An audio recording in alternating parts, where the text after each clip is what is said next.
안녕하십니까. 저 김종국 박사입니다. 오늘은 비교적 쉬우면서도 어려운 이 구비문학의 한 장르인 신화에 대해서 이야기를 하고자 합니다. 그 신화의 대표적이라면은 보편적으로 그 삼국시대일 경우는 신라의 왕조 개창 그 탄생이죠. 그 이제 박혁거세, 김알지, 석탈의 이와 같은 분들이 소위 난생신화라 했어요. 아래서 태어났다 이런 그 전승되는 기록이 있습니다. 그리고 서기 42년부터 가락국이 역사의 전면에 등장하면서 가락국의 국왕이신 김수로 왕과 육가야의 등장에서도 역시 아리란 존재가 등장하게 되죠. 그래서 흔히들 이 김수로 대왕의 탄생은 이제 구지가라 해서 그 김해에 있는 구지봉에서 이어지는 하나의 신화입니다.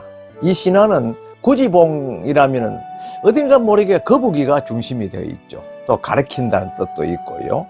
그래서 이 구지봉은 당시 김수로 대왕이 등극하기 이전에는요, 구야국이라 해서 9개의 국왕들이 지배한 그런 부족체의 국가가 있었는데 이들이 나라를 각각 분리해서 통치하려니까 많은 애로점과 지도력이 필요했다는 것이죠. 그렇게 해서 새로운 지도자를 영입해 온다 하는 그런 의미에서 국왕들이 늘 염원하여 왔던 것이 어느 날 갑자기 이 구지가에 대한 기록은요, 어디서 발달이 되었는지 정확한 기록은 없습니다. 그러나 다만 이런 선사께서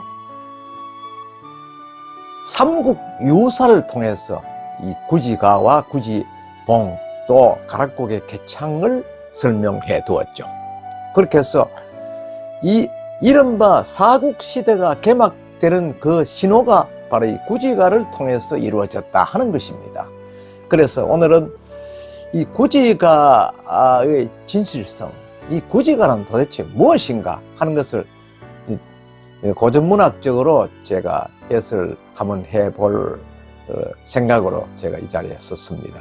저는 개인적으로 구비문학을 전공하고 오늘 제가 아는 이 구지가는 과연 어떤 것인가, 이 구지가하고 과연 금간가야국 개창하고 특별한 인연이 있는가 하는 것들에 대해서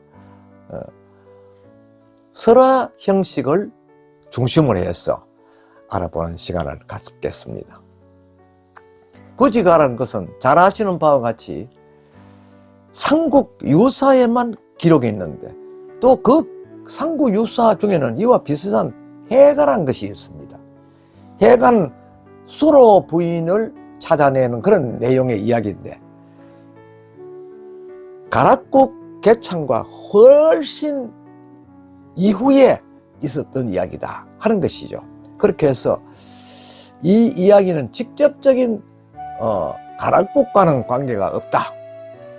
다만 거북이란 존재로 노래가 비슷한 구지가와 같은 비슷한 가사가 나온다 하는 것이죠. 당신은 태수로 부임하던 분의 아내가 수로 부인이다 하는 것이죠. 미모가 뛰어났다고 그러죠. 그래서 그분을 용왕이 취하려고 그런 과정을 가사로 이렇게 전래시킨 것이다 이렇게 볼 수가 있습니다. 그렇다면 이 삼국유사에 나오는 구지가, 이 구지가는 한마디로 말씀드리면은 거북이라는 존재로 등장시키죠. 거북이는 너무나 잘 아시는 바와 같이 주술적인 의미도 있고 신성한 존재적 의미도 가지고 있습니다. 그리고 때에 따라서는 기원하는 그런 대상의 주 존재로 이렇게 등장하기도 하죠. 그렇게 해서 이 주술적 의미에서는 하나의 무가의 형식을 갖추고 있다는 것입니다.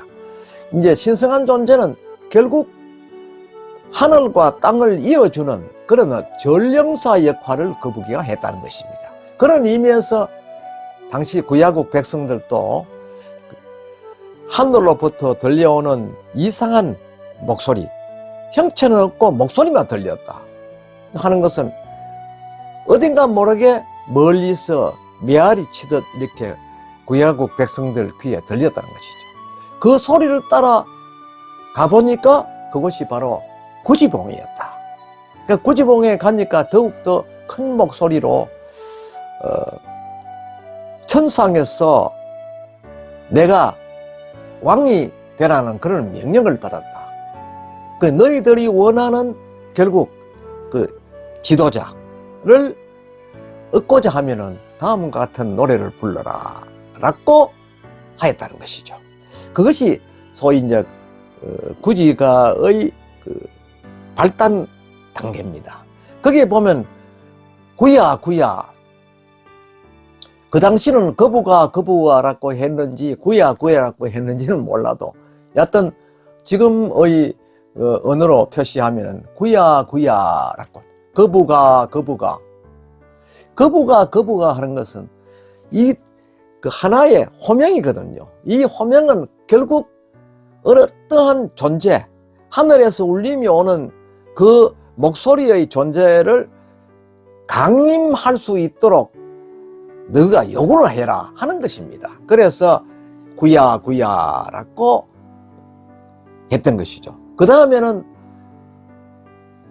강림을 하도록 하려면은 결국 그냥 호명만 해서는 되지 않거든요. 그래서 머리를 내놓아라 하는 것은 결국 이 나라를 통치할 수 있는 우두머리를 나타나게 해라 이런 뜻입니다. 그래서 지도자를 옹립하기 위한 하나의 목소리다 이렇게 볼 수가 있죠. 그 다음에는 이제 약불현야, 이건 이제 하나의 가정된 그 하나의 그 위협이죠. 이 위협은 상당히 의미를 부여하고 있습니다. 어떤 조건을 보여줘. 내놓지 않으면은 어떻게 하겠다. 어떤 강압적인 어떤 조치를 하겠다 하는 것을 의미하는 것입니다. 그러니까 구야국 백성들이 그 새로운 강력한 지도자를 그 염원하기 때문에 거기에 대해서 구야국 백성들이 모든 그 백성들이 뜻을 모아서 왕을 옹립하기 위해서 간절한 소망을 이야기한다는 것이죠. 그래서 번작익기야, 이게 무슨 뜻이냐면은 만약에 니네들이 그걸 내놓지 않으면은, 우리의 지도자를 내놓지 않으면은 나는 당신의 존재를 없애버리겠다는 것이죠. 그러니까 하나의 그 위협입니다. 그래서 결국 신국이 개창되게 되었다. 이 신국이라는 것은 바로 가야를 의미하는 것이죠. 새로운 국가, 새로운 통치 지도자를 의미하고 새로운 통치자가 지배할 수 있는 나라, 이 나라가 바로 가락국이라는 것이죠. 그래서 국안 중에 수장인 아도간이 그 알을 가지고 와서 보관을 하니까 그 알 속에서 모두 옥동자가 태어났다. 그 중에서 가장 먼저 태어난 존재가 수로라는 것이죠. 그렇게 해서 제1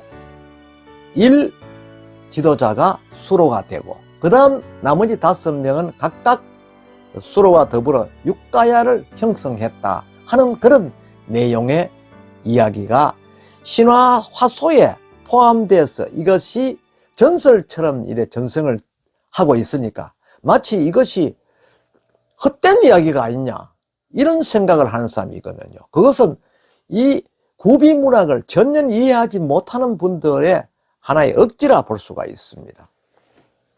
이 구비 문학은 가장 우리 민족에게는 본이 되는 문학이에요. 그 이유는 우리 고대부터 선조들이 입과 입을 통해서 계속 후손들한테 전달하는 것이 다소 조금 과장한 부분은 없지 않으나 그 진실성만은 정확하다는 것입니다. 그 기록 문제라고 해서 정치권이 바뀌면 수정도 하고 뭐 빼바꾸고 또 삽입에 넣고 이렇게 하잖아요. 그런데 이 구전은 근본 기록만은 변화가 없고 그 옆에서 쉬쉬하는 용어만 조금 과장된다든지 축소된다든지 왜곡될 가능성이 없지 않다는 것입니다. 그런 의미에서 오히려 기록문헌보다는 이 구전문학이 훨씬 더 신빙성을 내포하고 있다. 이렇게들 많이 학자들 간에는 그 이야기를 하고 있죠. 여기에서 그 강력한 지도자는 앞에서 말씀드린 바와 같이 수로왕, 이 수로왕의 강림을 국왕들이 원했다는 것입니다. 현재까지 존재하는 춤과 노래, 서사를 집대성한 어떤 주술성을 가지고 있다 하는 것입니다. 그리고 앞에서 말씀드린 바와 같이 거북이란 존재를 불러내기 위해서 1단계 호명, 2단계 명령, 3단계 가정, 4단계는 위협을 해서라도 지도자를 내놓게 했다는 것입니다. 근데 그만친 그 구야국 백성들에게는 지도자가 필요했다는 것이죠. 강력한 지도자가 필요했다는 것이죠. 그런 것을 이 구지가 속에 포함되어 있다는 것입니다. 배경설을 잠깐 보면은 천상에서 황천께서 명하시길 여기에서 새 왕이 되라 했다. 되라고 했고, 그래, 황천에서 이미 내가 너희들을 지배할 수 있는 그런 강력한 지도자로 명을 받아서 오늘 나타나게 되었다 하는 것입니다. 이것이 이제 전체 신화의 발단부입니다. 그 다음에 이 이야기는 어떻게 전개되느냐 하면 전개부에 들어서는요, 내가 여기 왔으니까 너희들이 산꼭대기에 흙을 파고 노래를 불러라. 나를 모두가 합심해서 나를 옹립하도록 해라. 이것 뜻입니다. 그러니까 어떤 반대도 허용하지 아니한다 하는 그런 의미에서 너희들이 나를 옹립하는 과정에서 그 즐거운 마음으로 한다는 뜻에서 모두가 소통하는 그런 마음이란 뜻을 강력하게 내보일 수 있도록 춤을 추면서 나를 맞이하라. 이렇게 한 것입니다. 그래서 이르는 대로 따르니까 결국 천상에서 황금괴가 자색권에 매달려서 내려왔다. 그래서 그 아도간이 황금 상자를 보관하니까 6명의 사람이 그 알 속에서 태어났다는 것입니다. 그 중에서 가장 먼저 나온 존재가 무엇이냐 하면 이른바 수로였다는 것이죠. 이러한 형식은 KBS나 MBC에서도 이미 아주 소상히 설명해 둔 바가 있고 의심의 여지가 전혀 없다는 것입니다. 그러나 우리 그 나라를 개척하거나 왕조가 새롭게 형성될 당시에 탄광했던 그 개창왕은요, 어디까지나 신화하수에 들어있는 것입니다. 그런데 그 내용은 유사합니다. 하지만 그 중에서도 김수로 왕의 탄생 또 육가야의 탄생을 그 전제하는 구지감하는 신화가 아주 명확한 그 단계를 거치고 또 중간에 흐름 자체도요, 아주 문학적으로 책에 맞도록 이렇게 이루어졌다는 것입니다. 그런 의미에서 높이 평가를 받고 있다는 것입니다. 그리고 이게 사실이냐 아니냐, 거북이는 주술적 의미를 가지고 있다고 그랬고 그 또 토템사에서는 하나의 도신행이거든요. 그래서 이 거북이와 관계해서 같이 거북이를 추앙하고 춤을 추고 하는 것은 그 하나의 제의에서 가요적 투사를 상징한다는 것입니다. 그러니까 우두머리 선정을 위해서 점괘인 거북이를 들추어냈다는 것입니다. 그래서 결국은 순호의 탄생을 정당화했다는 것이죠. 그렇게 해서 가락고의 우두머리가 태어난다 하는 하나의 귀복가적 의미를 가지고 있다 하는 데서 높이 평가가 되고 있습니다. 거북이는 또 우리 신화 속의 상상의 동물 중에서 실제 동물이지 않습니까? 그런데 그 기능만은 상상의 동물로 평가를 하고 있다는 것입니다. 그러니까 거북이는 용과 더불어서 물이라는 존재를 상징합니다. 그러니까 농경사회에서는 강력한 힘을 가진 그 파워를 가진 그런 존재라는 것이죠. 용, 거북이, 해태 이와 같은 존재는 이름만 다를 뿐 모두가 물을 관장하고 그 자체가 물이라는 것입니다.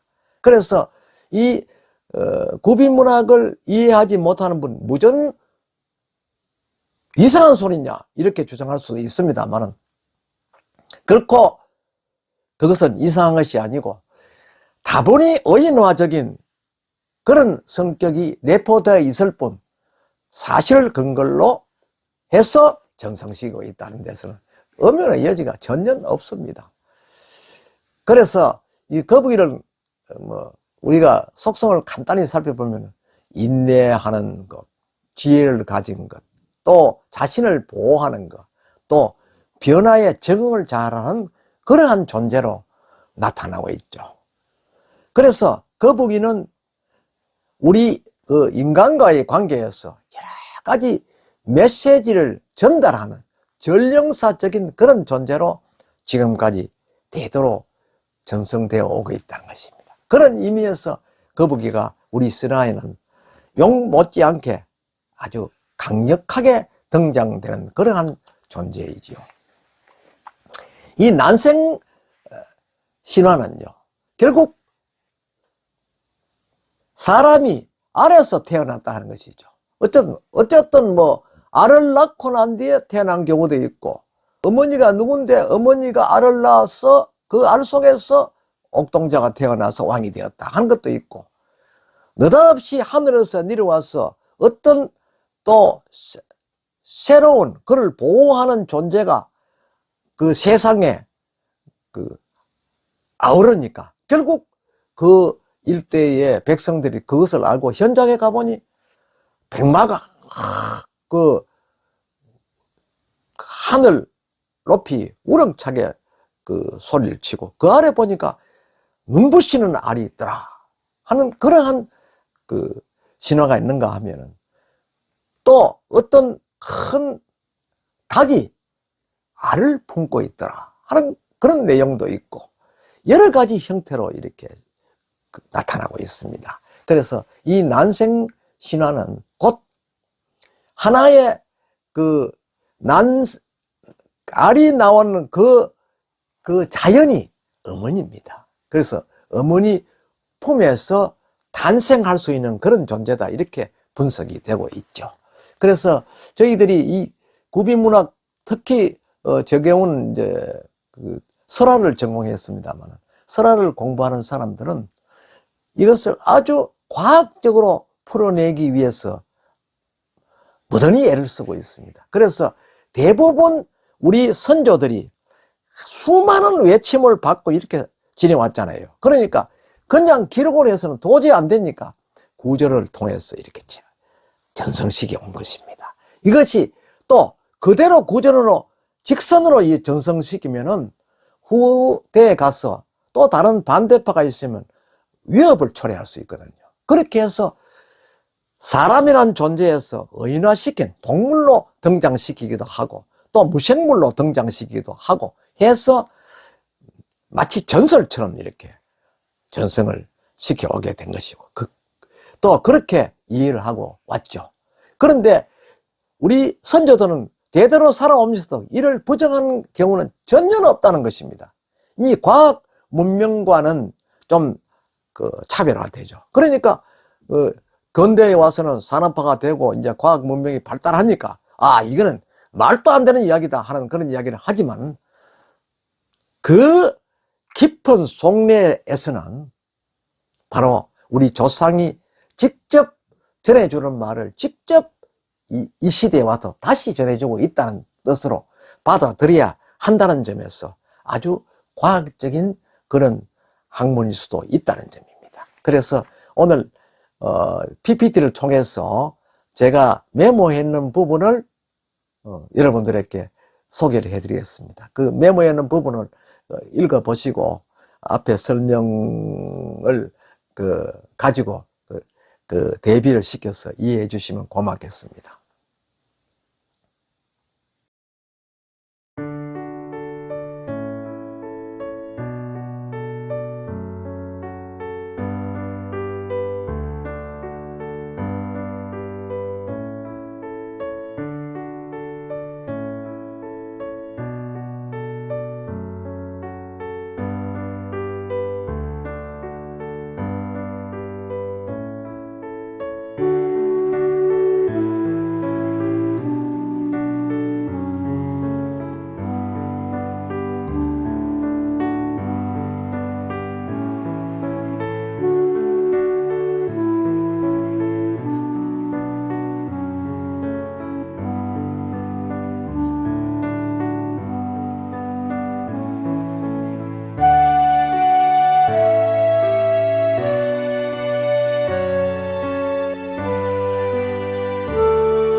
끝까지 저의 PPT를 봐주시고 여러분들이 많은 이해를 가졌으리라 봅니다. 그래서 우리 고지봉과 또 그 밖에 신라의 서림 등등 나라를 새롭게 연 분, 또 그 당시에 지도자로 태어난 분들의 이야기가 이렇게 신화 속에 들어 있었구나 하는 것을 한 번 더 이해해 주시고 인식을 가졌으면 고맙겠습니다.